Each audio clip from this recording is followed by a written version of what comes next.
Yeah, Babylon is falling. To rise no more. Babylon is falling.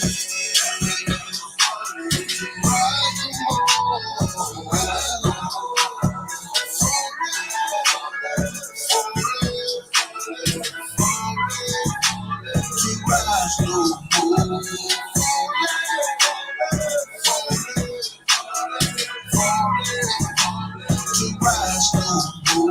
I'm taking a look in the streets. It's really every day what I see. We constantly searching for peace. My people just wanna be free. We tired of the cell blocks and the bullshit. That lying nigga in the pulpit. Same shit but a different day. I speak truth, they ain't come to play. You in the way, better move, nigga. That follow no way gon' be cool, nigga. Say you come and get that tool, nigga. Matter of fact, get you by two, nigga. You see the signs that's in front of you. Shots in the rough from up under you. Shit is gon' fall, yeah, I promise you. Make up your mind what you wanna do. You heard it, now listen. Your life, my business. You are my brother. We need each other. This truth, I live it. I will defend it. You are my brother. You are my brother. Yeah. Babylon is falling. To rise no more. Babylon is falling. To rise no more. Right. To rise no more.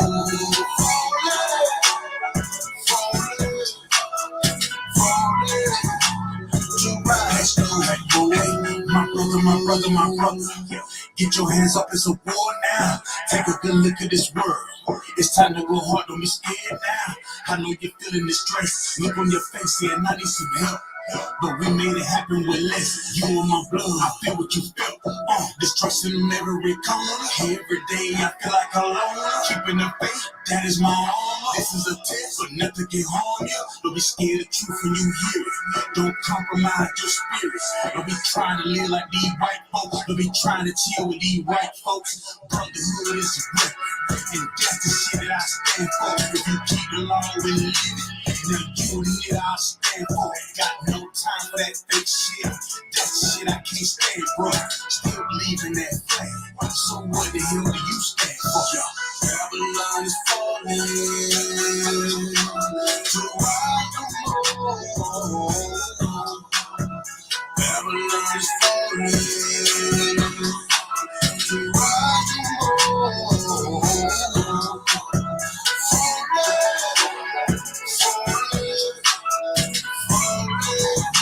To rise no more.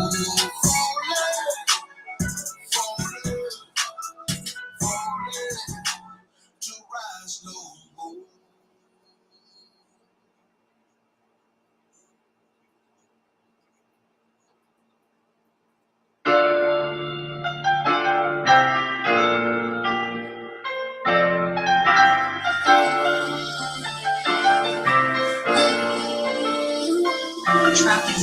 Dear Lord, I hope you hear my prayer, because we really need you down here. From all the pain that we going through, we know that you're real, so can you fall through? Father, have mercy when we call on you, but I just want to fall on you. To show the was you waiting and to play with. I was mature enough to say the same shit. Dear Lord, I hope you hear my prayer, because we really need you down here. From all the pain that we going through, we know that you're real, so can you fall through? Father, have mercy when we call on you, but I just want to fall on you. To show them that was you waiting and to play with. I was mature enough to say the same shit.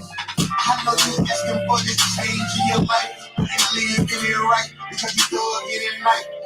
Your mama praying and your daddy did too. They give you fire, but you only did too. Now in your mind you be hearing voices. Should I go back here to make some better choices? Should I get a job or put on black force? Go and hit the streets or take some college course? But all you ever felt was pain. All you ever seen brain. You thinking to yourself, man, this shit will never change. All the pressure that you feel make you want to give it up. But you looking at your babies and you know that they are tough. Dear Lord, I hope you hear my prayer. Because we really, really need you down here. From all the pain that we going through. You know that you're real, so can you fall through? Trying to have mercy when we call on you. But I just want to fall on you. To show the others you ain't meant to play with. I was mature enough to say the same shit. Shalom, Israel. We're the ISUPK, started out 1 West Harlem, New York, 125th Street under Commander General YAHANNA. And since 1969, we've been teaching the Blacks, Hispanics, and Native Indians that they are the children that this Bible speaks of. Now today we're gonna do a part 2 to my class that I had last week. The title was "Be a Helpmate and Not a Dragon." Now, in the world, you got sisters that's in the world or in the truth, and some of them actually do righteous acts and don't even realize it. You know, those sisters in the world. Some of them are potential rubies. You know, and they are precious. They just lack the truth. They just lack the scriptures. They lack having the Most High with them. And all they need to do is just get in these classes, you know, do your 90 days, get your name, and then you'll have the Lord with you right away, you know. And you got some sisters out here that's doing a lot of wrong and a lot of sin because they don't know no better. Right. They're lost, and just like that lost sheep, they can come back home. All you got to do is just get out your own way and come over here to the ISUPK, and you can find your way back home to the flock. Now today we're going to get started with these women's scriptures. Offset the kun if you can. Oh, slack if I forget. Let's give it up for the Lord. Let's give a hand for the Lord. Commander General YAHANNA, the generals, the captains, the officers, the troopers, the young men and the sisters, everybody. We got Priest and Officer Kashakawa in the building. That's right. Got Priest and Officer Kun in the building, you know, and I'm Priest and Officer Yashala, you know, covering for Priest of 5,000, Officer Korkball. And back to the scriptures. Officer Kun, if you can, let me get 1 Corinthians chapter 11, verse 3. God. We'll start there. You know, and like I said, you know, we show love over here in the Israelite School of Universal Practical Knowledge. We don't try to downplay or disrespect brothers and sisters. We try to help by pulling them up, and the best way to help pulling them up is by correcting them. Because without correction, how can you actually love somebody? Correction is love, and love is an action. Correction is an action. By showing them what they're doing and what they're saying and how they're moving wrongly, and showing them, like, here's another way you can move. Here's another thing you can say. Here's a better way to go about doing this if this is what you're going to do. By taking that correction, you're taking one step closer to actually being in the truth. Next step is really, like I said, coming into class, you know what I'm saying? For sisters, make sure your head's covered, dress modestly. Brothers, wear all black, you know, and just sit in the classes and learn. You'd be surprised. You'd be surprised how fast 90 days go. And then go from 90 days to 180 days. The next minute, now you up here teaching, like the Lord blessed me to do today. You know? Let me get that scripture about Kasha. Come. From the book of 1 Corinthians, chapter 11, verse 3. Mm-hmm. But I will have you know that the head of every man is Christ, and the head of the woman is the man, and the head of Christ is God. Right there. That shows structure and order. The head of every man is Yahawashi Mashiach, who we ignorantly call Christ. Right. The head of the woman is the man. Right. Shalom. What else is there to be said about that? I mean, because a lot of these so-called 304s, I don't even know what the hell that means. They be sitting there calling certain females 304s and all these so-called thoughts and whores and stuff like that. Like, they're really just lost and misguided souls that need to come back, you know, come back to the Most High, come back to these law, statutes, commandments, and come into the ISUPK. That's all. You just lost. I wouldn't dare call it. You know, I'll be more mindful now when I see sisters in the world. You know, even if I see them dressing whorishly or acting whorishly, I'm still not gonna just outright call them a whore. You know, because now I'm looking at it with a different set of eyes, and I see that hurt. I see the destruction. I see you've been destroyed. So I'm not going to further add to your destruction. But what I will do is try to lean you away from what you know, because what you know is not right. What you know is wrong. How you move is wrong. What I would do is try to stray you away from that and bring you closer to. I hate to sound Christian on this, but help bring you to the light, so to speak. I say that term loosely. You know, the light meaning the light of the Lord, the light of Yahweh Mashiach, the light of Christ meaning the Lord's statutes and commandments. Let me hear that scripture again from the top. Come from the book of 1 Corinthians, chapter 11, verse 3. Mm-hmm. But I will have you know that the head of every man is Christ. Yep. And the head of the woman is the man. Right. And the head of Christ is God. And that shows us that, again, like I said, that's the structure and order of things. God runs everything. There's no in-betweens, ifs, ands, or buts about it. The Most High runs everything. His son, Yahweh Mashiach, who we didn't really call Christ, he's next in command. He takes care. He runs the earth as far as has dominion over the kingdom. You know, he's the head of all man. And the head of woman is man.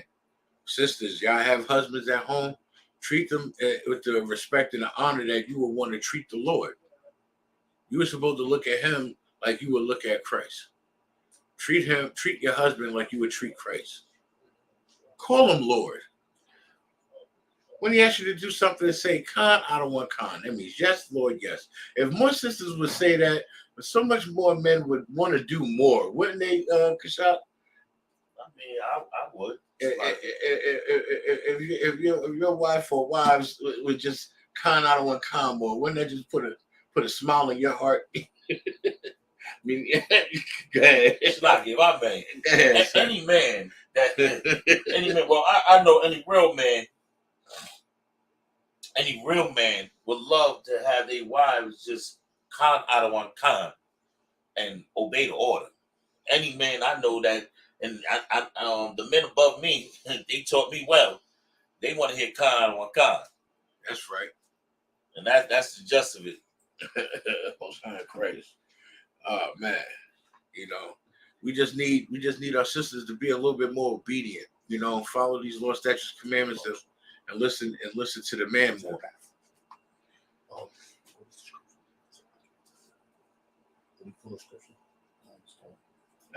You right on top. If you can, let me get a book of Ephesians, chapter 5, verse 22.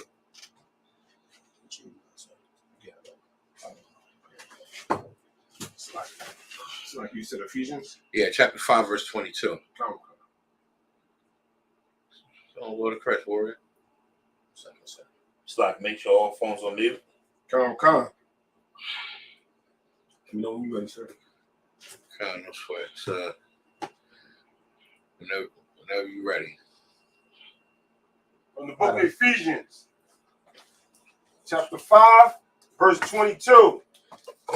Wives, submit yourselves unto your own husband. Sisters, the scripture says it right there. Submit yourselves to your own husbands, meaning, now we need to, as a matter of fact, when you get a chance more, so let me look up the definition of the word submit. Come on, sir. Because I think a lot of our sisters, they get the misconception when we say, you know, when the scriptures say, wives, submit yourselves to your own husbands, it's like we're telling you to be a slave. We're not telling you to be a slave, and we're not going to tell you to do anything wrong. Yeah, sisters, y'all need to understand, y'all men is there to protect you and to love you and care for you. We're there to love, protect, and take care of you, sisters. We're not there to destroy you, and we're not to let you be in harm's way. So I don't know why there's such a misconception that sisters they think that the man is going to tell them something wrong, or we're going to drive them to destruction, or we're going to tell you something that's going to harm you or hurt you. Right. Why would we do? Go ahead, sir. No, go ahead, sir. Want to add to it? Go ahead. No, I don't. I just going to use The rest of the definition of submit. Oh, okay, yeah. Let me get that definition of the word submit. The definition of submit: accept or yield to a superior force or to the authority or will of another person. Right. Now, don't take that out of context when they say will to, giving it to a higher authority or stronger force, meaning you are the weaker vessel compared to a man. Right. You are considered the weaker vessel. So if you have a husband, and the scriptures clearly states, wives, submit yourselves to your own husbands, meaning, why would it be so hard for you to have a home-cooked meal for your husband after he worked 12 to 14 hours, Monday through Friday? Why would it be an issue for you to have a home-cooked meal for him, to make sure the house clean, the kids is kept? Right. There's nothing grievous or tedious. You were going to do it anyway. Right. So why would you make it an issue if your husband demands of that?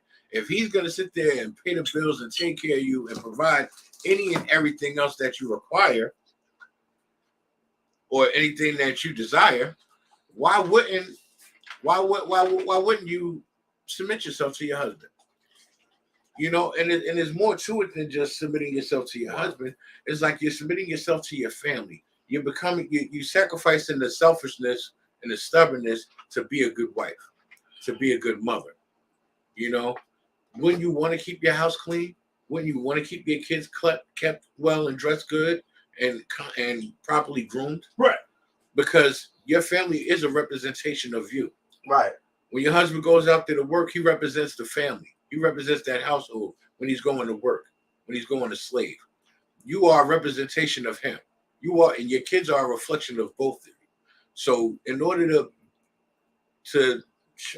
what's the word I'm looking for? I can't really find the word I'm looking for. But the whole point, the bottom line is to be submissive to your husband. You understand what I'm saying? Your husband's there for you, not against you. You're his helpmate, you're not his, and he's not your opponent. It's sad that in relationships and in marriages, husband and wife turn into ops. Right. Now that's the true definition of an op. It's just short term for opposition. When did it happen? When did we stop loving each other and started becoming oppositions? Now we went from being happy to come in the house, give your wife a hug, a kiss, smack on her behind, be like, now fix my plate, baby. Now I mean jokingly, but she was already going to do that for you. To now it's like you come in the house, she just mean mug you, you mean mug her, you go in the room. Now it's like y'all sizing each other up like y'all going to war or something. Right. You know what I'm saying? Like when did that happen? Right. Right. But yeah, let me finish getting that scripture. Come. As unto the Lord. Verse 23. Let me get it from the top. Come. From the book of Ephesians, chapter 5, verse 22. Wives, submit yourselves unto your husbands as unto the Lord. You see how simple that was? Submit yourselves unto your husbands as if you would the Lord. If Yahawashi Mashiach popped up in front of you right now, you're going to honor that brother and you're going to give him all the honor in the world. Give your husband that honor. Treat your husband like Yahawashi Mashiach. Slack, if I may, welcome to show. Yes, sir. Right. These sisters go to church faithfully. Right. No matter how much they thoughts during the week, they go to church and they give all, I hate to use the word reverence, to Christ in that church. They going in that church and they beating down them doors. They putting on their best dress or their best horse dress or whatever they wearing. But they doing the best of everything when they go into the church. Right. But they won't give a husband the best of everything. They won't give the husbands the best of themselves. They want to continue to do, like you said, opposition to the husband instead of listening to their husband. They think they're on the opposite team of their husband. And guess what? When they go to that church, though, they're on the same team as that pastor. Right. That's molesting them, that's sleeping with them, that pastor that's touching their children. They rather go and be a submissive woman in the church, but won't be a submissive woman at home. And you know why? And it's so heavy you bring that out. You know why that is? Because the Christian church condones pleasing the flesh rather than pleasing the damn Lord. Right. And that's why they're more submissive to the pastor than their own damn husband. Right. The pastor not only condones, but he advocates for them to please their flesh. He advocates for them to twerk for the Lord. Right. He advocates for them to put a brother on child support as long as that collection plate going around. You know? And that's a part of the reason why all our women are destroyed now, because of the Christian church. Right. And Pastor Pork Chop. Right. He in there talking about Pastor Pork Chop. You know what I'm saying? And they giving out turkeys on Thanksgiving, but yet they talk about they there for the Lord. How? Make it make sense. Also, Come on, sir. I mean, you're exactly right about that. How they please the flesh with all that singing and dancing and clapping and all that screaming and letting the women teach and raise their voice all the time and shout and everything. But I have a precept for what you was talking about. Yeah, go right ahead. It's the book of Genesis, chapter 3, verse 16. Unto the woman he said, I will greatly multiply thy sorrow and thy conception. In sorrow thou shalt bring forth children, and thy desire shall be to thy husband, and he shall rule over thee. That's good night. That should be a shot. That should be that. Damn, Lord. That should be a bedrock scripture. Read that again, more so. Let me get that again. That was heavy right there. Come, sir. It's the book of Genesis, chapter 3, verse 16. Unto the woman, Right. he said, I will greatly multiply thy sorrow and thy conception. In sorrow thou shalt bring forth children, and thy desire shall be to thy husband, and he shall rule over thee.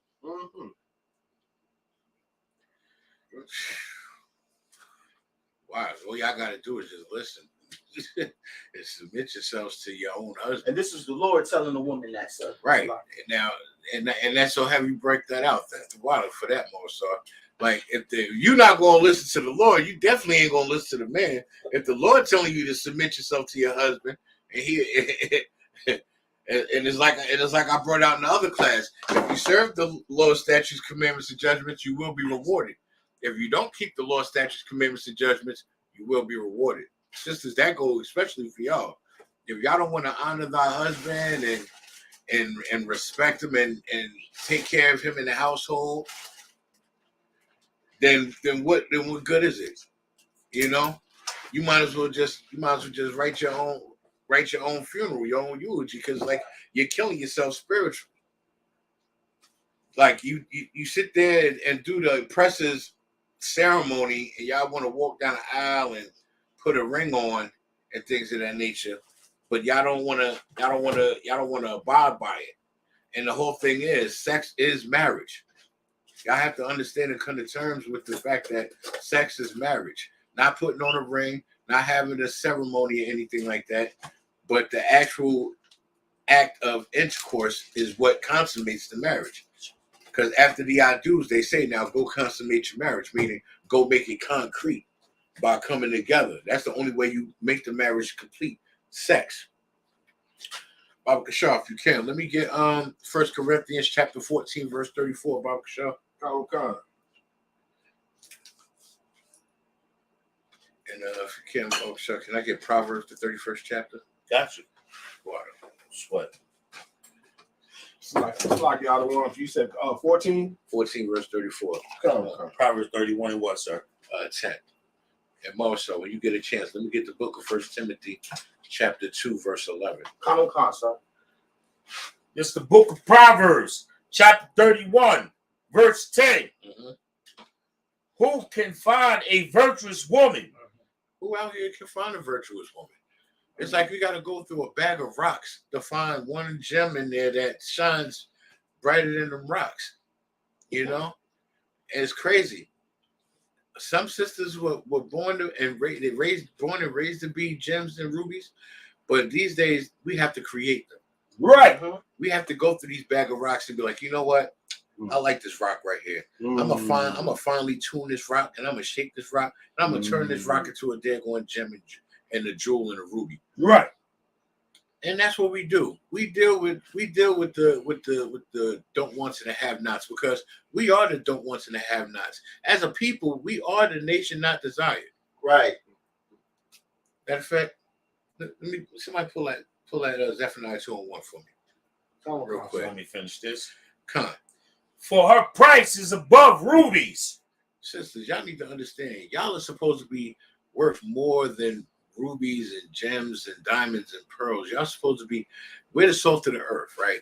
But y'all are supposed to have priceless worth to you. And you know how you take away that worth? By having 60 bodies under your belt, by having hot girl summers, by having 3-foot lashes and stiletto nails and what is it, BBMs or BBLs? What do you call that? And doing all these type of alterations from your body, messing up the great craftsmanship that the God used to create you in the first place. Why you want to alter something that the Lord made in His vision? Now you taking away from the Lord's vision. If He wanted you to look any other way than what you are, He would have did it. Go ahead, Moso. It's the book of Zephaniah, chapter 2, verse 1. Give it to me. Gather yourselves together. He said, gather yourselves together. We are a separated people. We're a segregated people. We don't even rock with each other like we should. But here in the ISUPK, we rock with each other. We ain't got to know a brother from a can of paint. But if he in this body with us, damn right we going to chill and hang out and have a drink or three and have a good time. You know? And we all going to go to the club together. Read. Come. Gather yourselves together, O nation not desired. We are the nation not desired. Say that right, bro. Yeah. You got to say it again. No, Salakia, son. 2-1. Gather yourselves together. Right. Yea, gather together, O nation not desired. Right. Like we are, like I said, we are the nation that's not desired. Blacks, Hispanics, and Native Indians, we are the nation that is not desired. Sisters, when y'all want to be out here twerking for the Lord, destroying yourselves, having like 30 bodies under your belt before you even turn 21, you understand what I'm saying? Like, you're taking away your value. You're supposed to be worth more than rubies. Right. We're supposed to be putting rose petals at your feet because you're so delicate. You don't deserve to walk on the ground. Right. You understand what I'm saying? But y'all take that worth away when y'all sit there and have babies with men that you don't even really love, but you chose to lay with him because you thought he was cute enough you could have his baby and then put him on child support. Make that make sense. Right. Like, who does that? Y'all lost sheep. Right. Y'all do that. And that's another problem. Y'all don't take accountability. When you get a chance, let me get back to that Proverbs. Offset the con. Let me get the scripture actually get. For the book of 1 Corinthians, chapter 14, verse 34. Let your woman keep silence in the churches. Say that again. Come. Let your woman keep silence in the churches. Now, what that means is it is not apt for a woman to teach in the church. Not saying the woman can't speak or have an opinion or have something to add to a conversation. When the priests and prophets of the Lord is in the congregation teaching, shut your damn mouth. Right. 2 ears and 1 mouth. If you say less, you'll hear and learn more. You are not to speak in the church. As a matter of fact, give me that whole scripture. Read it from the top so we can get them some clear understanding. From the book of 1 Corinthians, chapter 14, verse 34. Let your woman keep silence in the churches, for it is not permitted unto them to speak, but they are commanded to be under obedience, as also saith the law. Also saith the law. I'm not making this up and saying it. The brother reading it is not making it up and saying it. This is straight from the scriptures. The Lord is telling you, be silent in the church, for you are not permitted to speak. Thus, to be under obedience. Thus saith the law. In order for you to be obedient, you have to be silent. If you're being silent in the churches, you're being obedient. By you being obedient, you're following the law. Right. You see how simple that lineup go right there? The priests and prophets of the Lord is teaching. You sitting there, you being quiet. Unless you have a question. That's the difference. If you don't have a question, then please remain silent and learn and listen. Right. You understand? What was that precept I asked you for, Marcel? It's the book of 1 Here we Timothy, go. chapter 2, verse 11. Let the woman learn in silence with all subjection. Say that one more time. Let the woman learn in silence with all subjection. That just piggybacks off the other precept. Sisters, I'm not making this up. This is all over the Bible. Read it again, Marcel, because I don't want to get the words wrong. I want to make sure that I got the words right. Read that precept one more time for me. Let the woman learn in silence with all subjection. Now, if you're sitting there talking and being catty with your lips, how can you learn something? In order for you to learn the law, statutes, and commandments, you have to thus sit there in silence and learn them. And I say this with all love. Y'all sisters need to learn how to keep your mouth shut. Period. And understand that a brother is not going to tell you nothing wrong. We're telling you stuff that's detrimental to your life. We're telling you stuff that you don't know. Because if you knew, you would do it. Right. Go ahead, sir. If I may, I just want to add on. Go ahead. The 1 Timothy chapter 2, verse 12. But I suffer not a woman to teach. Right. I was going to get to that. Yeah, I got from 11 to 15, but let's get to it. Go ahead. Nor to usurp authority over the man. Hold up. Say that again from the top so we can break that down. From the book of 1 Timothy chapter 2, verse 12. Yeah. But I suffer not a woman to teach. I suffer not a woman to teach, meaning it's not your place, sisters. You know when it is your place to teach? When the brothers at camp on that corner on Saturdays going to war, prophesying to the wind, and you got the little ones at home. Right. That's who you teach to. Right. You teach them children. You understand? You teach the youth. You teach the sisters that's under you. You take the learning and the education of the law, statutes, commandments from your outer one, from your husband, or from a priest and prophet of the Lord, and then you pass that down to your children. Right. And you make sure that household is ran right and have a tight running ship. But you make sure that you teach the youth. You teach your children. You teach these young sisters. Teach them how to dress modestly. Teach them how to be a woman. Teach them how to be a proper sister. Teach her how to make sandwiches for the brothers at the camp. You understand what I'm saying? Teach her how to sew. So maybe she can learn how to fix a brother's garment. Even if she doesn't have an outer one. We could always use a sister in the school to help fix brothers' garments. You understand what I'm saying? Go ahead, finish reading that. Come. Nor to usurp authority over the man. Sisters, try not to sit there and usurp authority. Definition of usurp authority is to try to take or steal by force. You can't take the power of a priest and prophet of the Lord. Right. You cannot. The only thing you can do is try to distract him and pull him away from the truth. And the only way he could allow you to do that is if he's being weak himself. Right.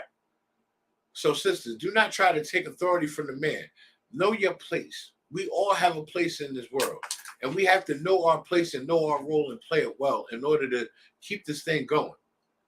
I have my position. Right now, my position is to teach. So your position would be to sit and listen and learn. We all have a role. Play your role and know it. It's just that simple. Go ahead. Come. But to be in silence. But to be in silence. That is saying that for a reason. It's very key because silence is golden. You speak when spoken to. You say, Khan, I don't want Khan. You either complete the order or shut your damn mouth and listen. You know, in a lot of cases, this just doesn't go for sisters as well. This goes for men also. Right. You understand? Go ahead, Kashab. Slocky, if I may, right? this doesn't mean that we're tyrants. Mhm. This doesn't mean that we just want a yes woman. Of Right. course, we want a woman to obey and to follow the order. You know, any real man want his woman to say "con" out of one con, and it's not like we're saying a woman can't have an opinion, she can't have a thought, long as it's righteous. If a sister is, because you got some righteous sisters that has their husband's mind at heart, Right. and I don't mean heart as the thing that's beating in your chest. That her mind is unison with her husband. Like she's thinking ahead. Some sisters is like this. You know what? I know this Passover is coming up. Let me side some money to the side, start saving up for his garments. Mhm.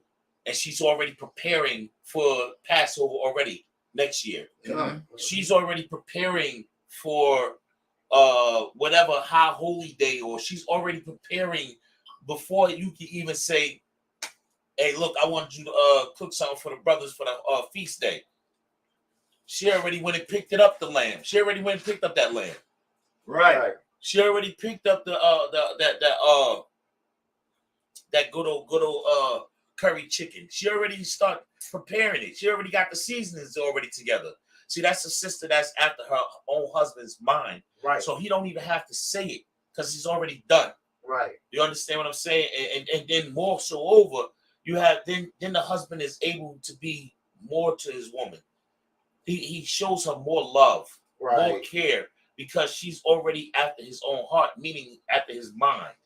And his mind is on the Lord, especially being a priest and a prophet in the Israelite School of Universal Practical Knowledge. A sister that's like that, man, that's a ruby. Right. Damn That's a goddamn ruby. Right. Right. Now you two up. Quick sidebar. Let me address this.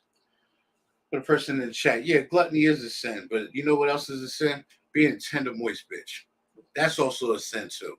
So let's stand corrected. All right. Let's keep that down to a minimum, or you will get blocked. Wait, what happened? Somebody was being a little disrespectful in the chat. I had to correct that real quick. What they say? Said gluttony is a sin. My boy, check the scale. Ooh, okay. Yeah, being a tender, moist bitch is a sin too. Check your spirit. Shalom. Go ahead, Mama Shaw. Yeah, and a half a homo. That's definitely a sin. You know, for No, you right. YouTube purposes, we got to watch. We got Curve. First off, his screen handle says Yahweh Shah's a child molester. Block him. Listen, what do we talk about? We got what? What? Yeah, man. Yeah, matter of fact, it gives me the option to treat him like a child and put him in a timeout. Yeah, do that. You're gonna go in timeout now. What? He's on the timeout. What? Disgusting. Go ahead, get back. Yeah, Khan. Get back Let me get verse 13, Baruch Shaw. Give me off. It was in the book of 1 Timothy chapter 2. He was at verse 12. Go to verse 13.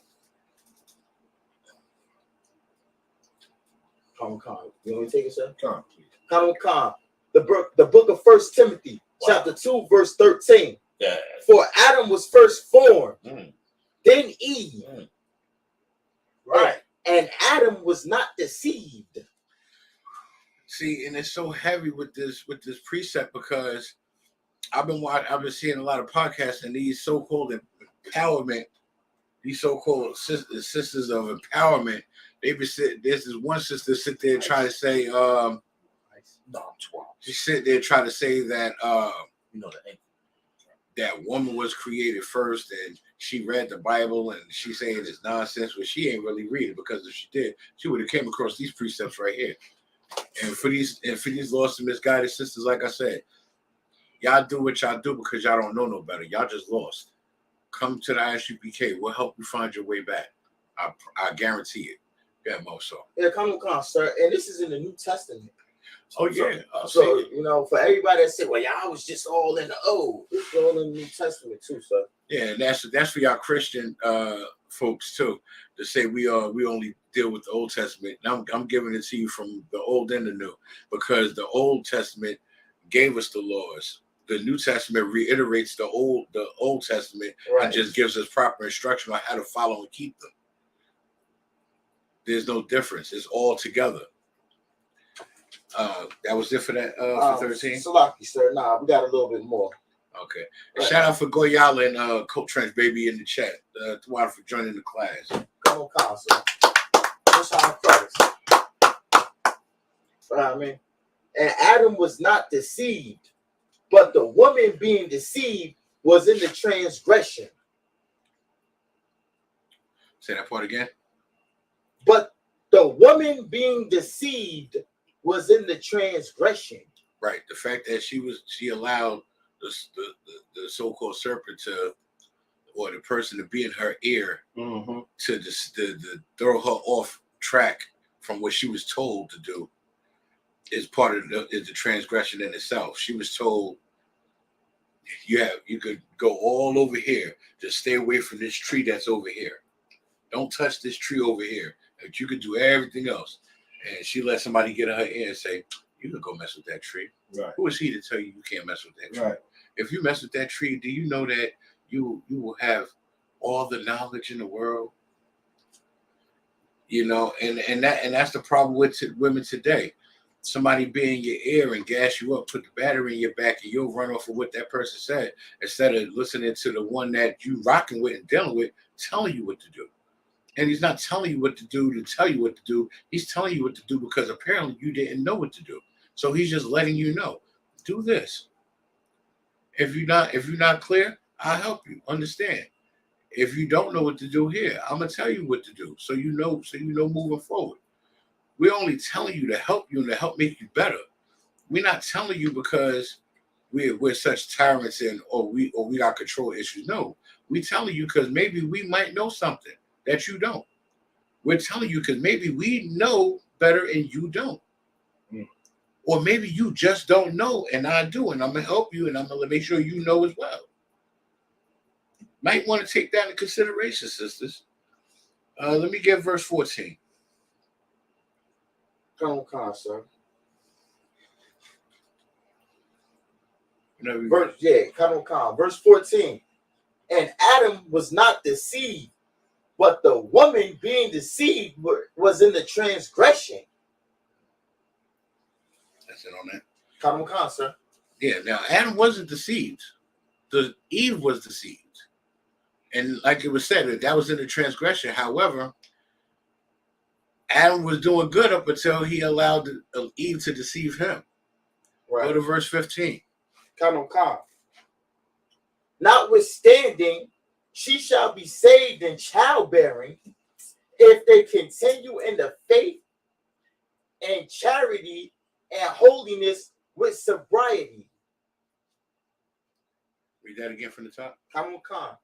Notwithstanding, she shall be saved in childbearing if they continue in faith and charity and holiness with sobriety. Okay. Now, and I'm looking for the right word to say it, but I can't find a word. But basically, you have to keep faith. You got to keep the laws. As long as you keep the law, statutes, commandments, and judgments, right, you can be redeemed for your sins. Right. If you fall, you can always get back up. Now, if you fall and choose to stay down there, who is it really on? Right. Sisters, Eve made a grave mistake, but all she had to do was repent. Right. Right. And all would have been forgiven and she would have been saved. Okay.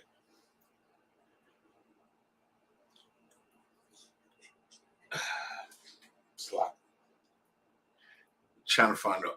I just got lost for word for a minute. At the end of,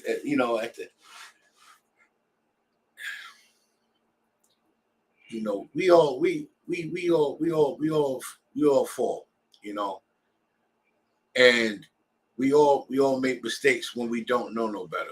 But it's like once you learn these law, statutes, and commandments, you can't unknow them. Now Adam was given the laws. he passed the laws down to Eve. Maybe Eve didn't fully understand the laws that was given to her, and which is why she was able to be deceived. Because had she stayed focused like Adam was focused when he was given dominion and given the laws, just maybe wouldn't have happened. But that's a whole nother topic we could save for another class. Let me get the book of Titus, chapter 2, verse 3, Baba Kashaw.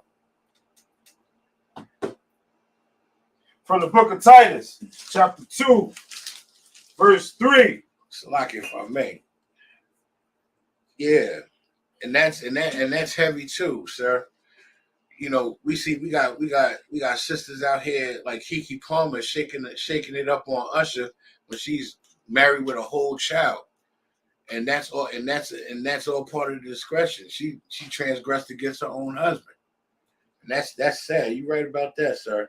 That's some wicked stuff. She ain't the only one though, because if my mind served me correctly, didn't Cardi B do stuff like that? Nah, sir. Yes, she did. She did, yeah. Oh, yeah. But then she got the nerve to sit there and say she won't let her child listen to her music.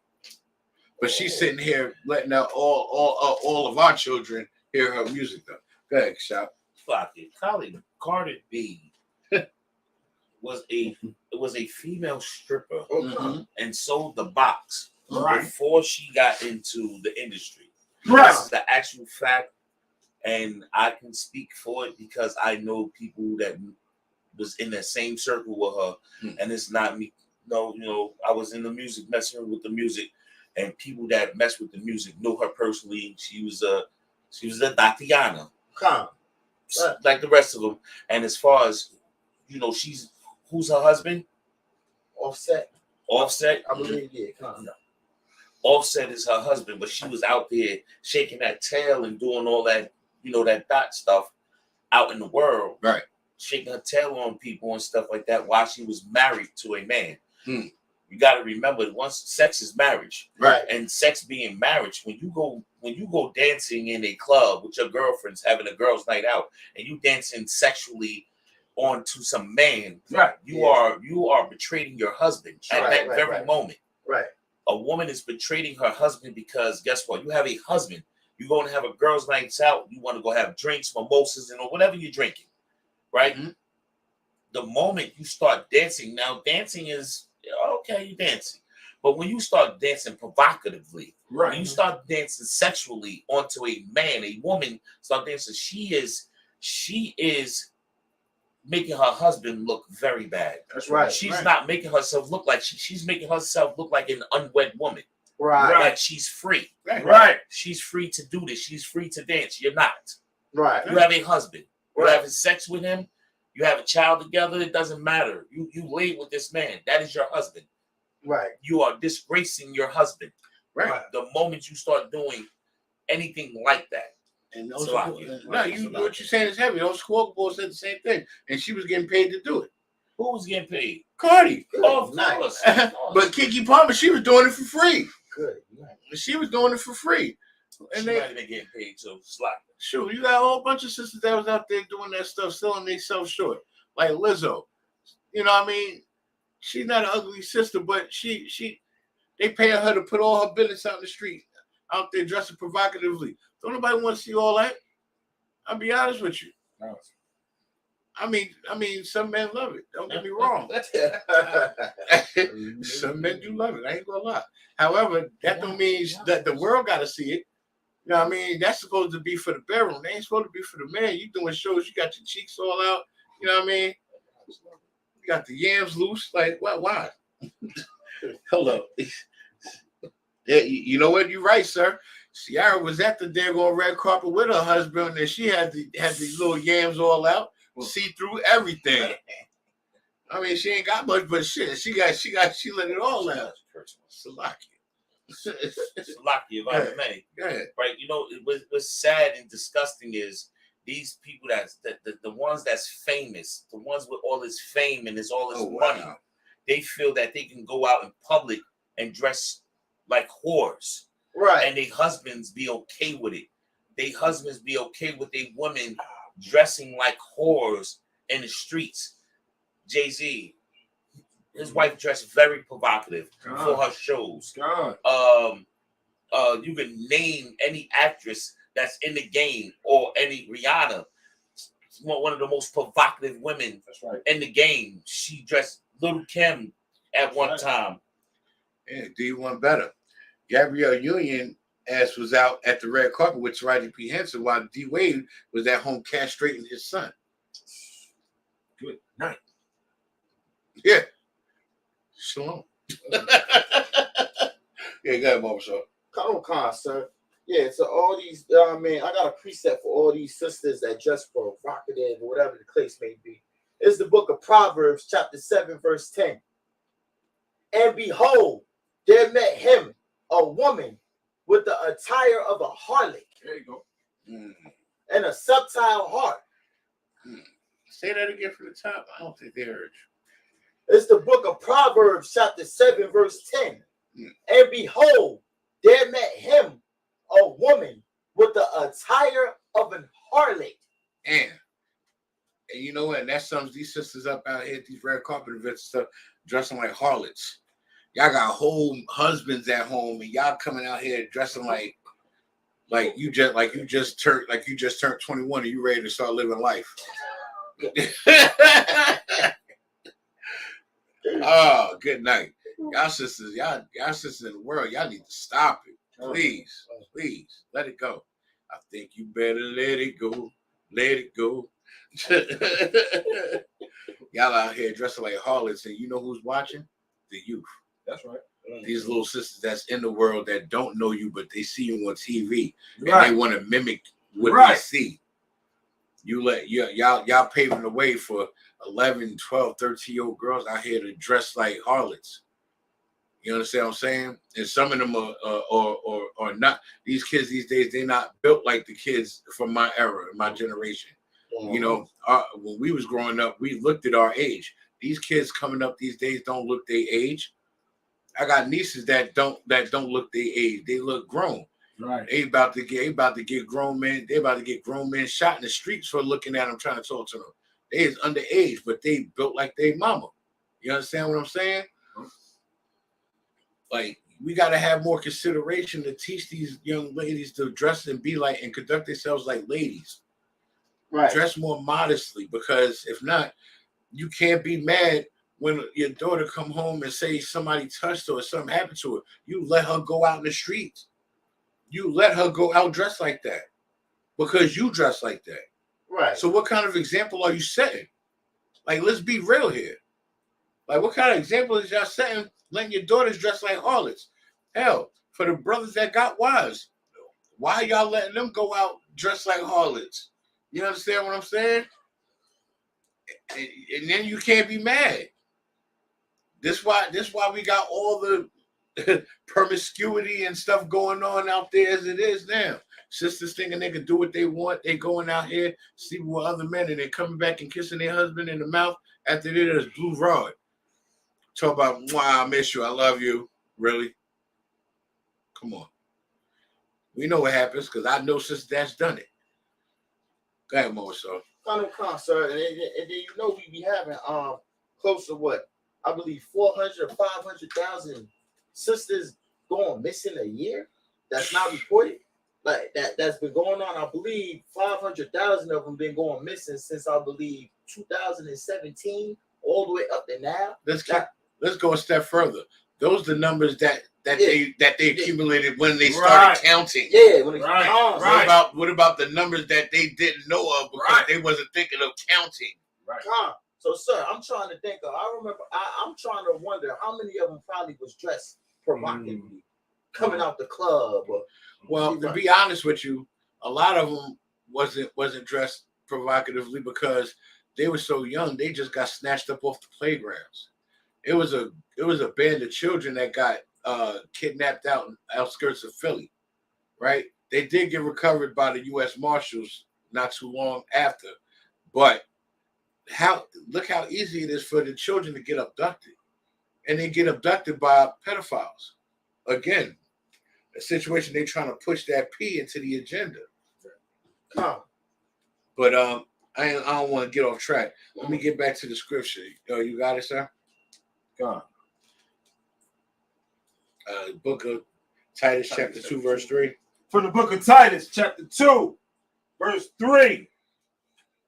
The aged woman likewise, that they be in behavior as becometh holiness. Meaning, older sisters, the seasoned veterans, take time out and teach these young ladies modesty. Go and teach these young ladies how to sew. Teach these young ladies how to make a garment, how to make a sandwich, hell, how to boil water, so they could learn how to freaking cook. Because it's sad, you got grown-ass women out here, you got grown women out here that all they bring to the table is a cute face, a 3-inch slit, a big butt, and a bunch of baggage of headaches. And they can't even cook, but they know how to order. They know how to do Uber Eats. They know how to order out. They know how to call and order Domino's. When are you going to learn how to cook? That's why it says, likewise, let the aged woman to teach. Teach these young sisters how to cook. Teach these young sisters how to sew. Teach these young sisters how to be a sister. Teach these young sisters how to be wives, how to be mothers. Take the time out and teach them. That's why we're so destroyed now. Mothers don't want to take the time out to teach their daughters because they want their daughters to be their best friend. Right. I had to catch myself. I was about to get a little vulgar. You know, these sisters out here want their kids to be their best friend instead of being their daggone parent. And that's the problem today. Right. Now your daughter's at an age where she's close to where you can feel she's closer to you. Now y'all want to hang out. Now you want to take your daughter with you to Miami because she's old enough for you to take her with you now. Yeah. And get BBLs and stuff like that. Like, who does that? Come on, let's be realistic here. And what kind of example is you setting for the other little children that you got? Because you know, majority of these sisters, they got 2 or more. Let's call a spade a spade. I got 3 kids, 4 kids, 5 kids, 6 kids. You know what I'm saying? Just sloppy with it. Go ahead, also to cut. If I may, this is to the aged woman. Teach the young daughters how to long suffer. So this way, when they grow up and get married, they know what to do. You know what I'm saying? They won't just get rid of their husband. You know Right. And what you're saying is heavy. By teaching them how to long suffer, meaning how to not fall to temptation, how to not be tempted to want to go and sleep with another brother just because your husband's giving you problems or a hard time and you don't know how to handle it. That's the whole point of getting wise counsel. Right. That's why we got some of the best counselors in the UPK. Right. Go ahead, Kashab. It's like the word you're looking for is endure. Right. The water. Endure to the end. Endure to the damn end. Go ahead, Mo. What's interesting about that? So I seen it was some sister on IG, right? And she came up and she said some dude walked up to her, right, and he was like, "Are you married?" And she said, "Yes, I'm married." And he said, "Well, are you happy?" She said, "No, I'm not happy." He was like, "Well, what's up with me and you?" She said, "Marriage ain't about being happy. Marriage is about building a family structure and long suffering." I said, "Oh, good." It's heavy. It's so heavy you bring that up because I can't believe it just said long suffering because marriage ain't a Disney show. Right. So it's so heavy. It's so heavy you bring that up, Mo. So that's how you know we all in the same place. We in one body. We all on one accord. We all think, move, and act accordingly. That's right. But yeah, go ahead. Read on, sir. We're going to read the verse 5.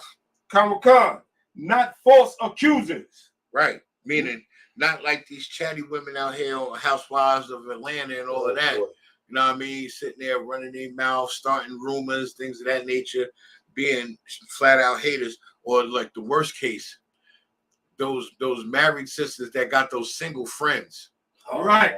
That try to pull them out to go hang with them and put salt in the game and shit there, try to get them to do what they do. You understand what I'm saying? Y'all know who y'all is out there. Right. Read. Khan, not giving too much wine. Meaning not being Now, again, like how what was that show, Jersey Shore? How they sit there and get all kinds of twisted and drunk and act a fool, Right. or them housewives shows again, Basketball Wives and all of that. These sisters sitting there drinking wine. They go from a glass to a 2-3 bottles, and then they start acting the daggone fool and stuff, carrying on. Con. Read. Con. Teachers of good things. Meaning older women, teach these young girls good things. Don't just let them see the bad stuff in the world. Let them know that there's good stuff ahead. If they steadfast, stand upright, and learn properly. So like teach them good things. Like I said, teach them how to cook, teach them how to sew, teach them how to be submissive.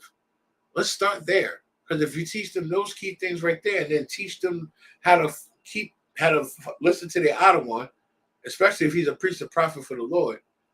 Teach them how to listen to their husband so they can learn the Lord's statutes and commandments. And by then they can learn how to be more precious than rubies. Yes, sir, whenever you're ready. Con, verse 4. That they may teach the young woman to be sober. You're right, sir. She'll get drunk and crash your Beamer on Margarita Sundays. Right. You're right. So they talk about, let me borrow the car. I just want to go out for a happy hour. Mm-hmm. Happy hour ain't happy no more. Mm-hmm. When you sit there and get that phone call from the dealership talking about, yeah, you got about like $12,000 worth of damages. What? Right. Next minute he want to send her back to the shop. Right. Shoot. Like I was saying before, you ever find that car in the junkyard that turned out to be a gem once you clean up and dust off, right? You know what I mean? Fill up, and then she run good for you. Okay. Yeah. So these young sisters got to be careful because, brothers will find them an old model real quick. Ain't nothing wrong with getting something new on the lot, but them old models still work good too. Keep them oiled and gassed up, and they'll run like champs. Go ahead, Kashad. My camp leader say he like new cars. I I'm much like my camp leader. I like new cars. Well, our camp leader also said to the gulag she goes. Goddamn right. Hey, boy, so you get a chance. We get Proverbs 14:1. Okay. And also let me get 1 Peter chapter 3, verse 1. You want that now? Yeah, you ready? It's the book of Proverbs, chapter 14, verse 1. Every wise woman build her house, but the foolish pluck it down with her hands. Say that again from the top. I need to taste these words. Every wise woman buildeth her house, Right.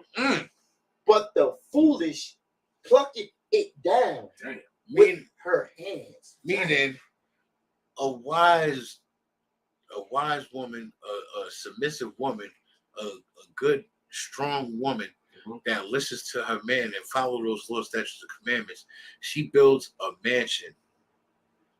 She could build a mansion by hand. As a matter of fact, where in Proverbs it was about the sister that was virtuous and righteous. I got it right here, sir. She cooks for the husband and built a vineyard. Salaki, sir, it's the 31st chapter. Yeah, I got it right here. Yeah, I know it's in the 31st chapter. I got it. All right, yeah, you can get that when you're ready. Come on, sir. We do got righteous sisters out there. Just gotta find y'all, and it's sad y'all can't stand out like y'all supposed to. So we gotta sift through these bag of rocks until we find you. And then y'all get mad and talking about, oh, y'all want to hate on passport bros and stuff like that. Don't look at it as them being passport bros. They sifting through rocks until they find their ruby. The only problem is they're in the world. If they understood that sex is marriage, they would make better life choices. Right. They would understand, like, all right, I can't just sleep with the sister because she is beautiful. Though she's beautiful, I can't throw her away. She's mine once I lay with her, so I'm not going to do it. You understand? If people really understood the concept that sex is marriage, they would make better life choices. Damn right. Sisters won't be in Planned Parenthood all the damn time. Sisters won't be sitting there looking for morning after pill or Plan B or whatever the hell it is, sir. Because they just needed to see what it felt like. It felt like every other one. All you gotta do is strap up. It's that simple. I don't think it was anything different, you know. If his shape wrong, he needs to go see a physician. I'm being honest. That's a form of dysfunction.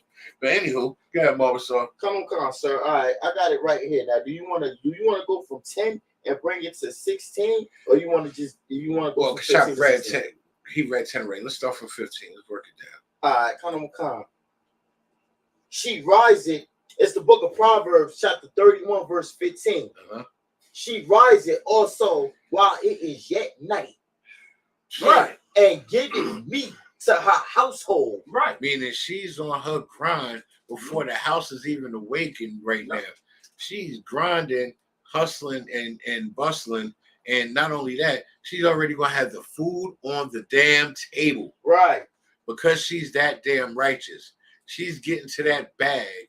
And then she's going to come home and cook while it's still early, before the day starts, and have that food cooked. Right. And have the dinner on the table for the husband, the children, and the handmaids. Because they had them too. They had help. Yes. Read. And a portion to her maids. Yeah, see? She made sure everybody eating good.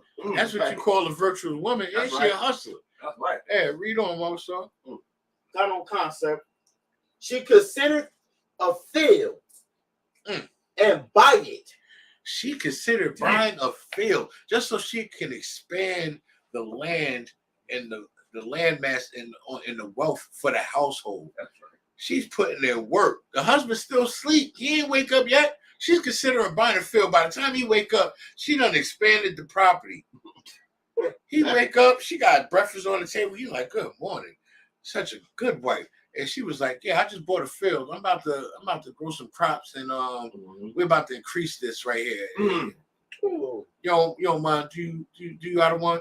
You be like, you know what? I'm gonna skip work. I'm gonna spend some time with you today. Right. But she gonna be like, you have to put that on hold because I got work to do out of one. You know, and now that's a virtuous one. Now that's a turn on right there. That's right. But she's sitting there working to make your life easier, and you want to spend time with her. She's telling you to hold up while she continue to make your life easier. Ain't nothing more virtuous than that. That's a turn on any brother would appreciate. Right. That's the type of system we can only dream about. Right. Go ahead, Moso.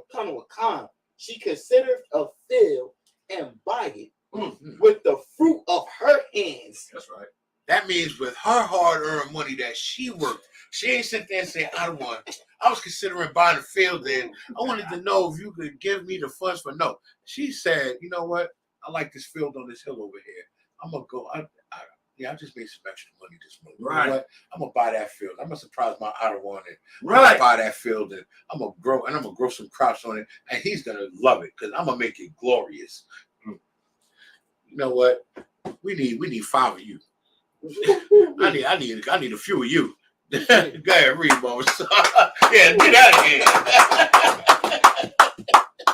Read. She planted a vineyard. Good night. She planted a vineyard. She said, not only am I going to grow crops, I'm going to grow crops and I'm going to make our own wine. Damn. I'm going to grow a vineyard so we can make our own wine. We can sell it and have it for the house. So he ain't got to ever have to spend another $1 for wine again. I'm going to make it happen so he can have his own wine. Right. That's like find a unicorn. I want to do that since it do exist. I wonder. She just might. I pray she do. And I pray all my brothers in the UPK get 1 or 4 of those under their belt. You're right. You know what? We can't. 7 women walk into one husband. You know what? We all need 7 of those. I think if we all had 7 of those, our lives would be so much easier, and we could do even more work for the Lord. Yeah. And that right there is a dream come true in itself. Go ahead, Mosa. Yeah, come on. I got a quick question, sir. Go ahead. So this right here, so how did the Christian church manage telling a man that if he don't provide no money for his house and he don't do all of this, now I mean that the woman should leave him? How did he miss Proverbs, the 31st chapter? You want to know how? How did this? Simple answer. The same way the oppressor was able to pull the black man out the home and tell her, you don't need him here. We'll give you food stamps. Here, you put him on child support, we'll pay you through him. Right. Why let him be in the household and give you hundreds of dollars when we could charge him, keep him out the household, and give you pennies to the dollar? Why pay? Why, like Creflo Dollar said, why give me 10% tithes when you can pay 90? Good shot. Because the oppressor's the goddamn devil. That's right. That's right. Shalom. Exactly. Yeah, read on over, so. Colonel Khan, sir. She perceived, Salaki, she girded her loins with strength, Right. and strengthened her arms. She perceived that her merchandise is good. Her candle go not out by night. Look at that. I'm talking about she girded her loins and got busy. She sucked it up and said, it's time to get to work. I got to do more. I need to provide more. Right. She said, I'm going to hit these markets. You know what? I made garments. I got some extra garments. Let me make some money. I got some extra crops. The household is good. Let me make some money at the trade market down here. My merchandise is good. She said, my merchandise is A1. Read that part again. Colonel Khan, sir. She perceived that her merchandise is good. Her candle goeth not out by night. Meaning she ain't taking it down. While we sleep, she up getting her grind on. While we in the bed sleep and stuff like that, she up getting her grind on. She getting her hustle on. The husband is at home in the bed, resting, the kids in their bed tucked away. She done fixed food ready for them for when they get up. She done planted the vineyard already.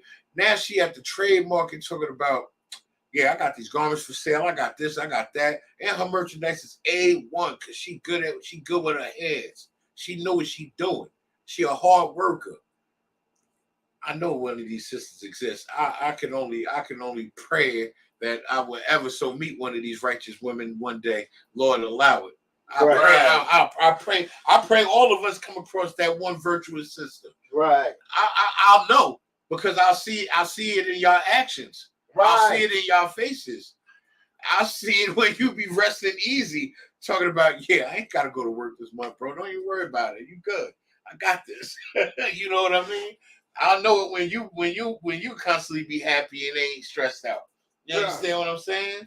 When everybody's good, the kids is good, the house is good. That's when I'll know for sure we all got us a righteous one in our corner. Right. Yeah, Mo. Sorry. Come on, let's go. She layeth her hands to the spindle, and her hands hold the staff. She stretches out her hand to the poor. Yeah, she reaches forth her hands to the needy. Let me tell you, that's a bad motor scooter right there, man. She making clothes. She's giving out to the needy. She's feeding the homeless. Right. She's sitting there.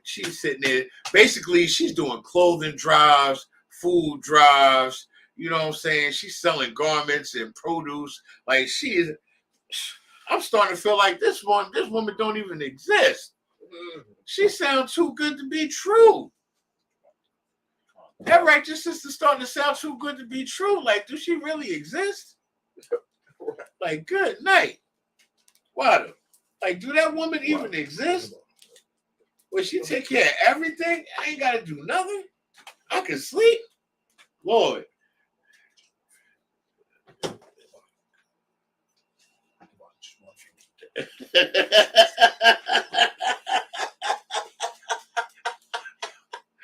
Most High Christ. Also, Quark wants to get 1,000 numbers. If brothers could play the lottery, you can sort through sisters. Right. Give that a hand. I'll call my camp leader later.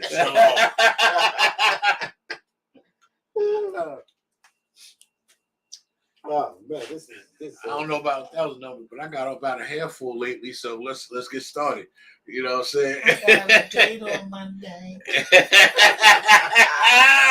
Most high in Christ. Most high in Christ. I wouldn't even know what to do anymore. Shoot. Go ahead, Mama. Khan, so look, she is not afraid of the snow. Ooh, damn. What? For her household. For all her household are clothed with scarlet. Damn, that means she took the finest of linens and made winter clothes for the husband and the kids, and she willing to work in the snow. That means she out there shoveling snow for the Ottawa and the family. She doing every damn thing. Good night. Right. Damn, she ain't around no more, but get his sister in the Bible in hand. That's a virtuous woman if I ever heard of one. Jesus. So Go ahead, sir. So like if I may, she's not worried about her hair. She's not worried about her nails. I ain't hear nothing in the scriptures about that. I heard about her being good with her hands and getting busy. I heard about her making vineyards and spindling, making garments and giving to the needy and feeding the homeless. And good night. Go ahead, Mosa. Yeah, Khan, and they ain't say nothing about you got to take her on a honeymoon to Vegas. Right. And do all this other extravagant, you know what I mean, honeymoons in Vegas and all this other nonsense. You know what I mean? It's talking about her putting in work. You know what I mean? It ain't talking about, oh yeah, the husband ain't got a job, so you got to put him the hell out the house. She putting in the work so he don't got to. That's glorious right there. And the crazy thing is, all he got to do is the Lord's work now. By the time he wakes up in the morning, all he has to do is the Lord's work. Go be a fisher of men. Go prophesy to the wind. Right. Don't worry, husband. I got all this over here. Right. I got all this. You go do the Lord's work. You go raise the dead. You go cleanse and heal the sick. You go do that, because that's a heavy job that only you built to do. But I could handle this. Let me handle this vineyard. Let me handle these garments. I made you a new garment. It's hanging up right there. You know what I'm saying? And I made you some new war boots.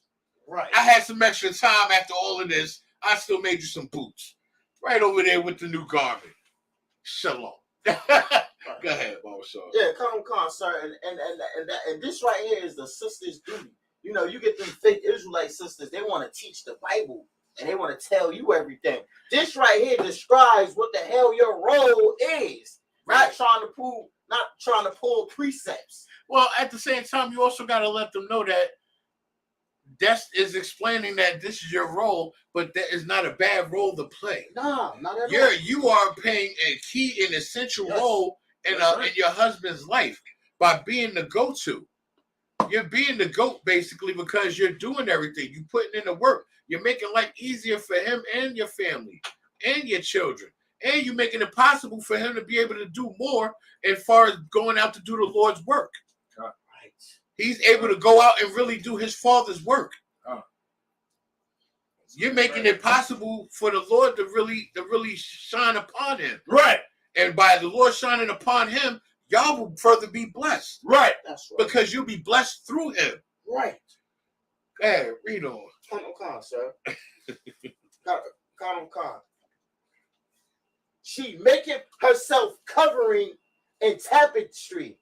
Her clothing is silk and purple. I mean, she's got the finest garment on herself. Like, she's dressed to the T, but dressed like a sister and dressed like a lady. She's not revealing. She ain't showing nothing, but she is dressed in the finest of linens. You know why? Because she made it herself. She ain't go buy no Fendi or Gucci or Prada. And the crazy thing is, those designers only sell to our people. Right. That I wonder why. That's how destroyed we are. But that's neither here nor there. That is such a righteous sister. And she knows how to dress modestly.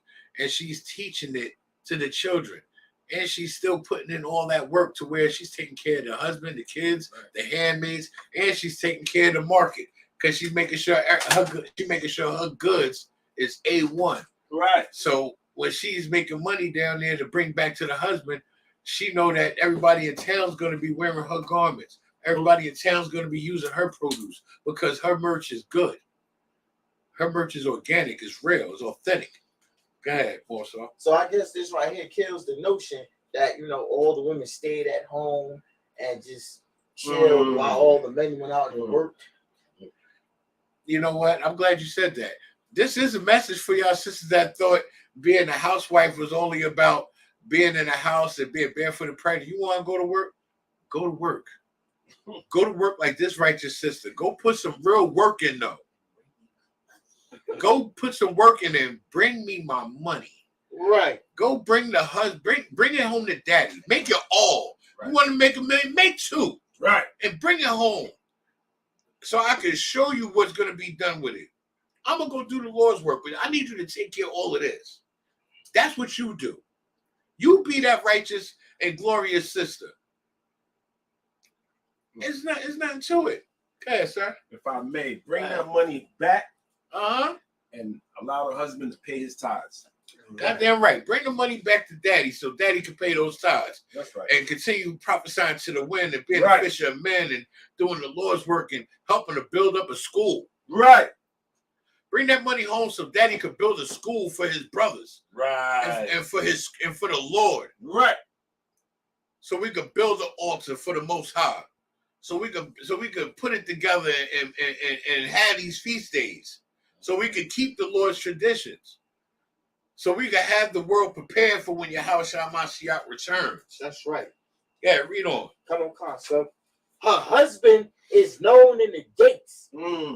Meaning the husband is well known in the community, not just from his great works from doing the Lord's work or doing the work of his father, but because his wife is such a hustler.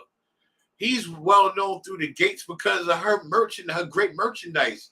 And he gets praised for having such a righteous and glorious sister. That's right. That the town respects her and they honor him. Right. For doing such a good job by finding such a righteous woman and having her in your corner. You understand? Yeah, right. It works. Like they say, one hand wash the other, both wash the face. One righteous sister takes care of the household and the brother brings it all together. You understand what I'm saying? He's doing the Lord's work, you doing the work you're supposed to be doing, and when y'all come together, boom, look, you got an empire. Y'all raising a nation. Y'all got 3-4 kids and y'all ain't nobody struggling. Ain't no such thing as child support. Right. Ain't no such thing as Planned Parenthood. Right. You get pregnant, you have it. And you make it work. Right. Have 50 kids, you make it work. That means you expand the land even more. Right. Right. That means you open up 4 vineyards. Damn one. Open up 4. Now we need to make I need an acre so we can make a building for this one vineyard we got because we're producing so much. Now we need to put a stamp on it and make it a business. But yeah, go ahead, read on. Come sir. When he sitteth among the elders of the land, she make it fine linen and sell it, and delivereth girdles unto the merchant. She's even making glorious war belts. She's making garments for the merchant. She's making war belts. She ain't playing. She about her business. She's making all the stuff that the righteous priests and prophets for the Lord needs. That's why I said we all need 7 apiece of y'all. If we all had 7 apiece of y'all, we could run an empire. Because if all of y'all knew how to make garments and war belts, so brothers could step away from having to do that and do more of the Lord's work, instead of having to try to divide their time from teaching, going to class, holding events, because they got to make garments for brothers and war belts and stuff like that. If they just had a righteous sister to take that load off of them, take that burden off of them, so they could focus on this and multiply their office and magnify their office, it's nothing that brother wouldn't do for you, sis. And you're doing it righteously. Right. So not only would you be shined upon by your husband, the Lord will shine upon you. Right. The Lord will bless you. You'd be surprised how good the Lord will bless you from being so righteous. Right. Go ahead, Kashad. Salaki, if I may. I pray to the Lord, not saying I'm being glutton, but I need 12, at least 24. 24 would be 12 for me. How you divide that time up? Good night. Listen, Solomon had 700 Yeah, I don't know. and a 300, so he had 1,000. I don't know how he had all of them and kept the law. I just need the 12. I need 2 from each tribe. 24 be good. Yeah, but how you seeing all of them one at a time though? I will. Yeah. You gonna do like The Lord will listen. You get this month. You get this month. I'm about to say you gonna do like in the Yeah, movie. they- Gonna call one Monday, they one don't- Tuesday. Listen, 2 weeks at a time. 2 weeks. Slide. Go ahead. Read all Final those. concept. Strength and honor are her clothing. Damn, that's heavy. Strength and honor is her clothing. Jesus. I want to jump in the Bible and get with this sister. That's a righteous sister if I ever heard of one, boy. Good night. Strength and honor is her clothing. Right. She had me at Vineyard. 8 verses ago. Go ahead, read on. And she shall rejoice into time to come. She opened her mouth with wisdom. Meaning she regurgitated positive wisdom because she sat there and not only got a hustle on, but she listened to her Adawan as he taught her the laws, statutes, and commandments. Right. And she passes on the wisdom when it was her time to speak. She passed it on to the sisters and the youth. When it was her time to speak and teach, she taught the young sisters. Right. So she didn't just make money and got a hustle on. She also taught the youth, taught young sisters how to be modest, how to be go-getters like she is, how to follow law, statutes, and commandments, how to follow and listen to her Adawan, how to be submissive, how to and just overall how to be a righteous sister in general. Right. Read on. And in her tongue is the law of kindness. And she speaks with such respect and honor. Right. She's so delicate. Right. And she speaks with nothing but kind words, nothing but kindness, Right. because she's so righteous and so good. I really pray a sister like this exists. Just reading this just makes my heart smile. You know, makes me smile in my mind because it gives me hope to think that one does exist. Maybe this is not just a scripture. Maybe there's a sister really out there. Or maybe the Lord will give me opportunity to meet a sister and create her into that righteous woman. You know, because sisters need to understand you can be shaped and molded into something greater than what you are. There's nothing wrong with being corrected. Correction is love. There's nothing wrong with being told or shown how to do better and be better. If you think you're the best version of yourself, think again. You need to get in that mirror and look at yourself and tell yourself you're lying to yourself. Because this is not the best version of you right now. It's yet to come. It started when you started getting in these classes and learning. But you can become the best version of yourself if you keep going. Be more righteous. Find ways to put in more work. Find ways to do more, to be more. Get with elder sisters that's in the truth and ask questions. Well, how can I do this, sis? How can I do that? How can I go about doing this and doing that? How can I be better to my husband?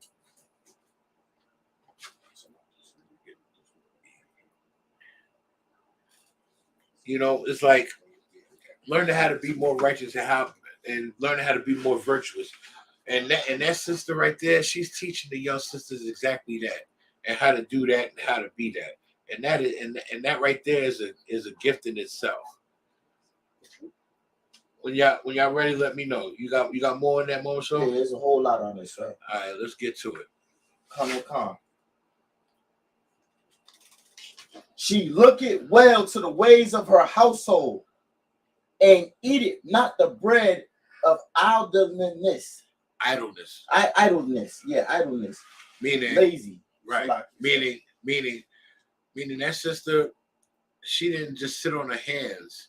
You know, she made use of the time. If you got 24 hours in a day, she made use of every single hour every single minute. She made use of her time. Right. She played no games. She got to it the best way she could.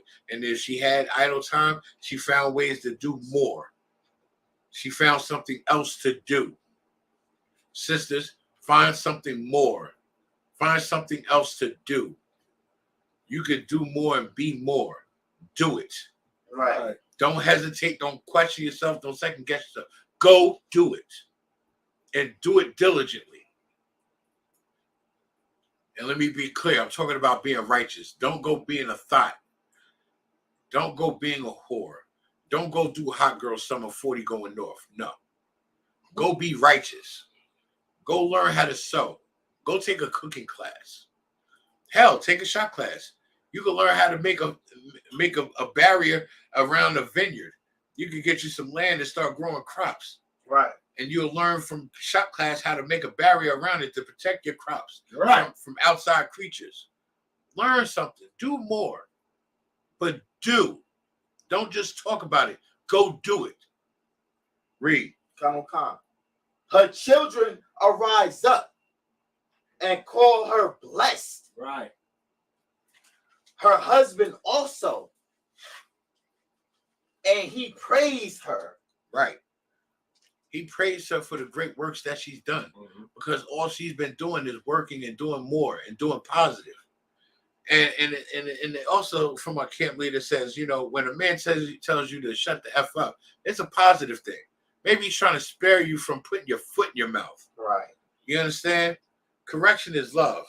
And controlling your movements is love as well. Because one thing it says in the scriptures, your mind is the most deceitful thing above all else. Matter of fact, can you pull that scripture for me, sir?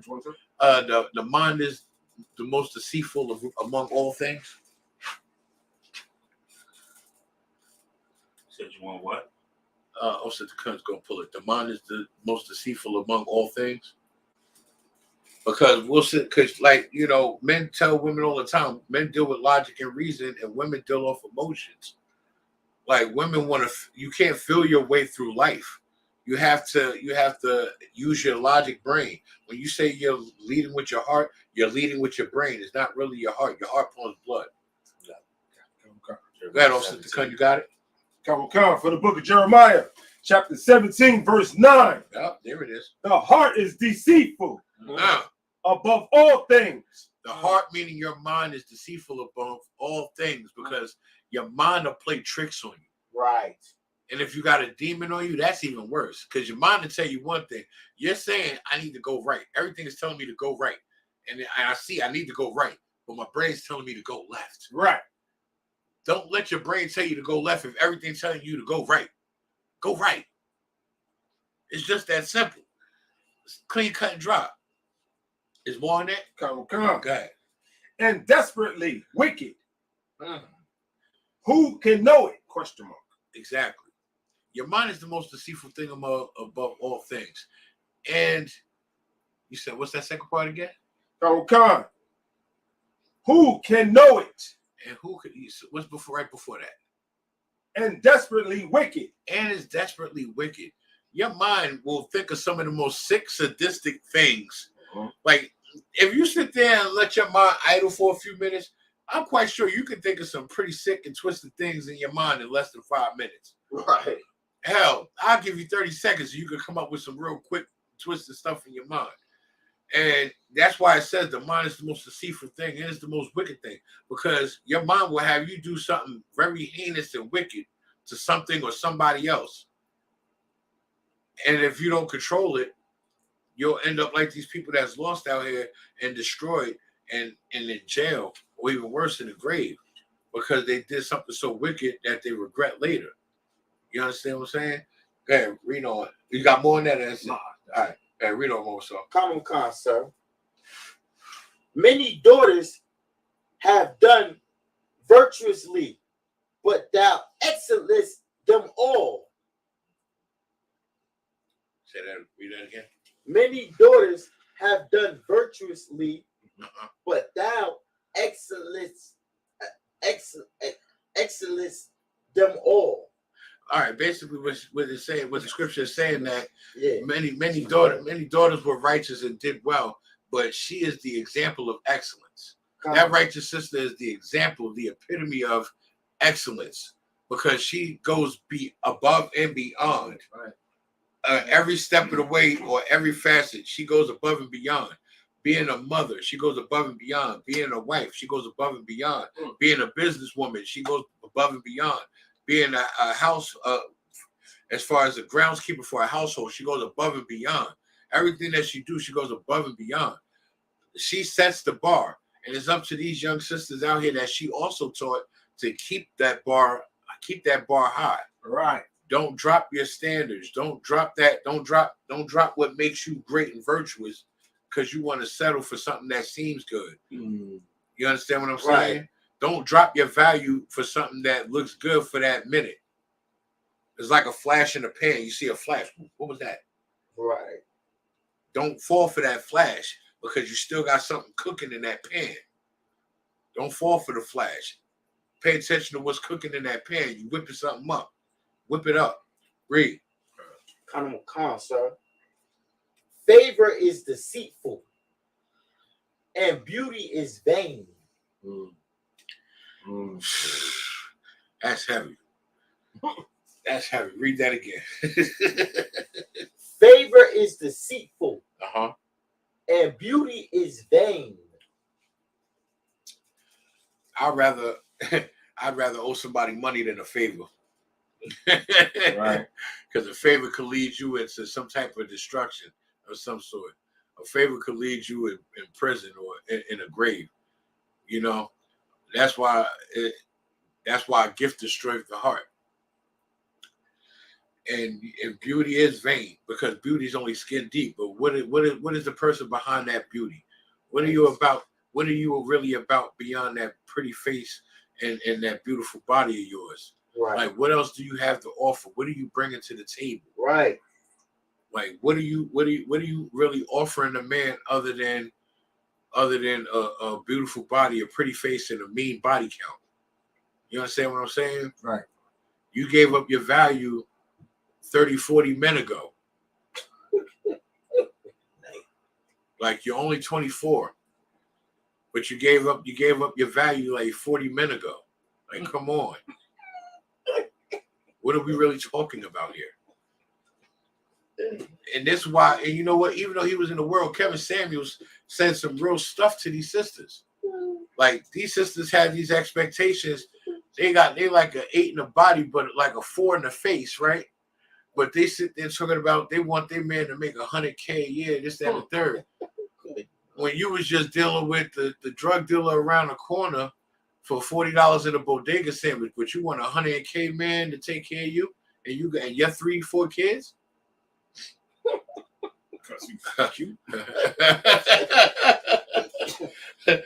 How that thing go?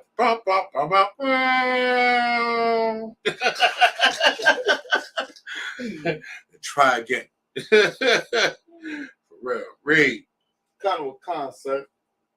Favor is deceitful, and beauty is vain. But a woman that fear the Lord, she shall be praised. That's right. That's right.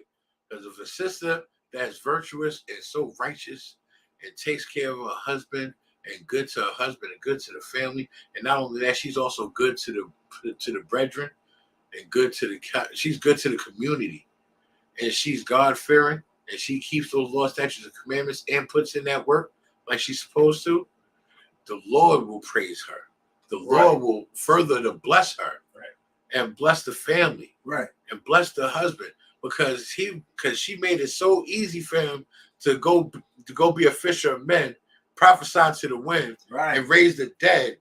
Right. She did such an outstanding job. For him to do such an outstanding job, it made the Lord smile. So the Lord will bless both of them.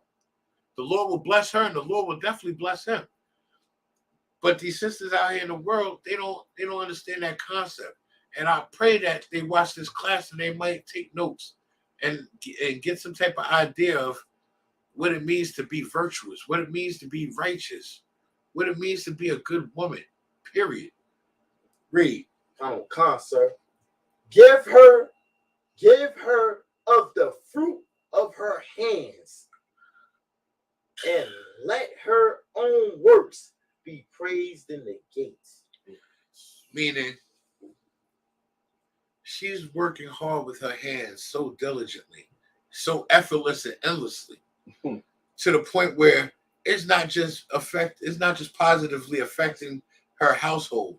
The household is thriving beyond measure, to the point now her hard work in her hands is being praised in the community because she's got the whole community thriving now. Right. Her merch is so good, she's got everybody in the community looking fly. She's got everybody eating healthy. You understand? She's got everybody in the gates praising her because of her hard work, her fear of the Lord, and her service to the Lord, meaning her service to her Adawan. And she's so diligent with doing this work. She's being praised through the community and by the Most High. Read. And that's it. That's it on that? Yeah, all right. We broke this whole thing down. Most High in Christ. Let me get a book of Ecclesiasticus, chapter 7, verse 26. Come on, sir. We're gonna get to it. You're definitely gonna get to it. You know, I can only pray, like I said, I can only pray that the brothers in the UPK find such a righteous and virtuous sister. You know? Because I almost forgot to add, even though we broke down that chapter, that sister was so virtuous, she did the hard work and she gave this brother children. Right. And still put the work in. Right. Because she came home to feed the husband, feed the children, and the handmaids. Right. And then went back out to go hustle some more before they even wake up. She went working through the wee hours, came, cooked, whipped up food for everybody. Like, all right, y'all good. I gotta go back. I gotta get my grind on. And then went and hit the markets. Like, yeah, I got this for sale. I got that for sale. Yeah, I just made these war belts. You know what I mean? She trapping. That's a trap star for real. Go ahead, Moso. Come on, sir. Proverbs, the 31st chapter, is what our women, our older women, should have raised their daughters on, not R&B music. It's so heavy that you say that. You're right.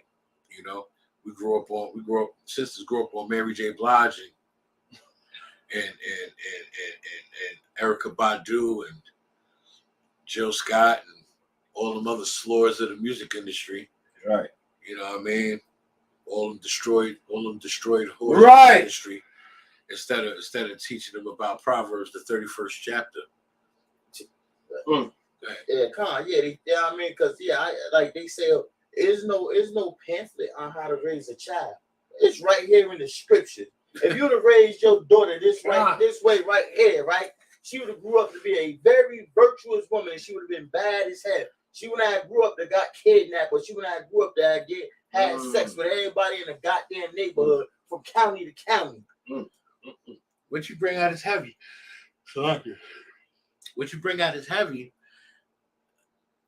It's just so heavy. You're right. Like, you're right. I mean, Proverbs, the 31st chapter is what all of our women and our sisters should have been grown up on. It's deeper than that. It's more than a pamphlet. It's a step-by-step booklet for you to get. Right.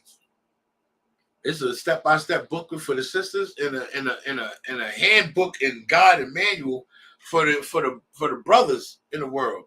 You know, for all the Jakes and what have you, for Blacks, Hispanics, and Native Indians. You got that precept? Ecclesiasticus 7:26. Read. It's the book of Ecclesiastes, chapter 7, verse 26. And I find more bitter than death the woman whose heart is snares and nets. He said, what I find more bitter than death, meaning I'd rather die. I'd rather be unalive than deal with this type of woman. Read it again from the top.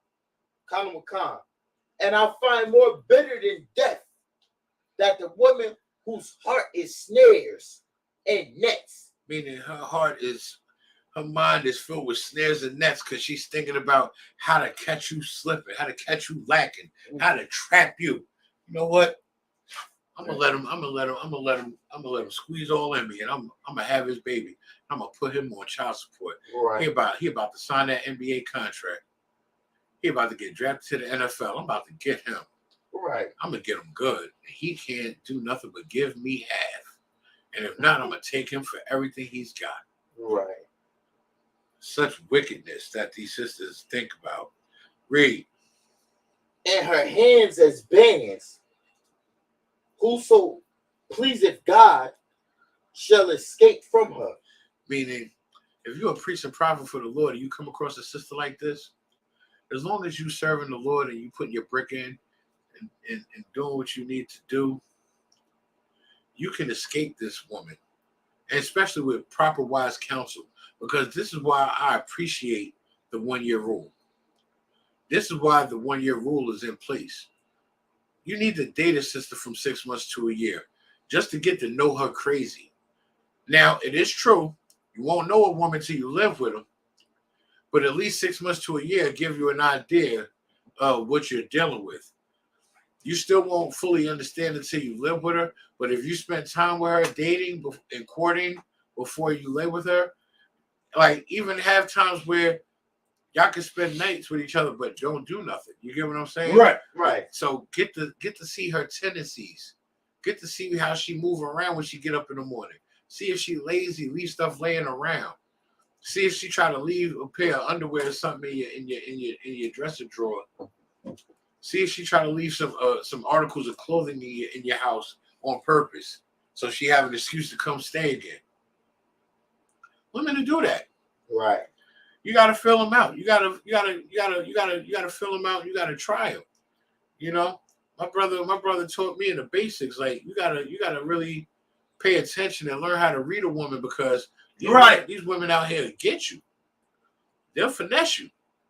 These days we got scammers and finesses. These chicks are trying to scam and finesse you out of a bag. You can talk to a woman for 2 weeks on the phone, and she gonna sit there and say, "We're in a relationship." What? When? Since when? She'll sit there and say, "Oh, we've been in a."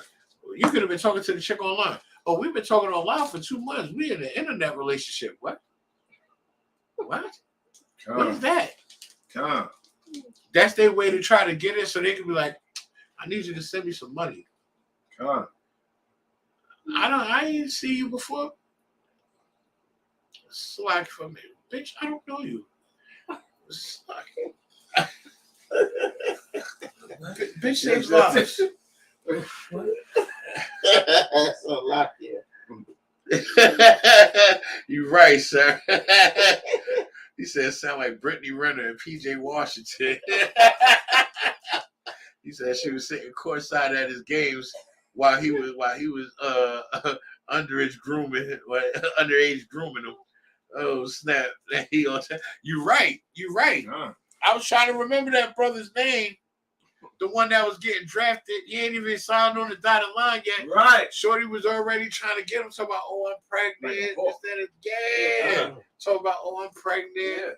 Yeah. We're gonna have a family. It's yours." And you my work husband. Right. Oh, yeah. But don't forget that line. "Oh, yeah, you my work husband." What the hell does that mean? You got a work husband? Oh, I bet. No sweat. Next time you drop off at work, make sure all her stuff's in the back. Yeah, go see your work husband and make sure y'all be good. Shalom. Like, hey, look, I gotta go. For real. All right, you got more on that? Come on, sir. Read. But the sinner shall be taken by her. Meaning, if you're following the law, statutes, and commandments and judgments of the Lord, and you're getting proper wise counsel, you can keep yourself out of a situation you don't need to be in. But if you're just in the world, this, that, and the third, and you're a whoremonger and you're a druggie and you're doing all this other nonsense, you're gonna fall upon her, and you're gonna be overtaken by her. And then it's gonna be a whole nother Gabrielle Union situation. It's gonna be a whole nother Jada Pinkett Smith situation. Now you went from a man to being a simp. Now you being the tender moist bitch for her. Right. Now she runs you. Shalom. Let me get the book of Ecclesiasticus 7:26. Come on, sir. It's crazy, yo. These some of these women is crazy. I don't understand it. I really don't understand it. Some of these women is really insane. And the definition of insanity is doing the same thing over and over again and expecting a different result. I don't get it. These so-called modern women, they got the game twisted. Man, well, Yeah, Khan said, yeah. Now, I mean, you know, what you was talking about, sir. Women like that's insane. They say, well, you know, a lot of older women say this. They say, I'm stuck in my ways. Salakia, I can't believe you said, may the Lord be with him because she bad as shit. But she more ran through than the tape at the finish line. Good night. You're right, sir. She is. A lot of these women is. Like, let's take Corinne Steffens, for example. She goes by the name of Superhead.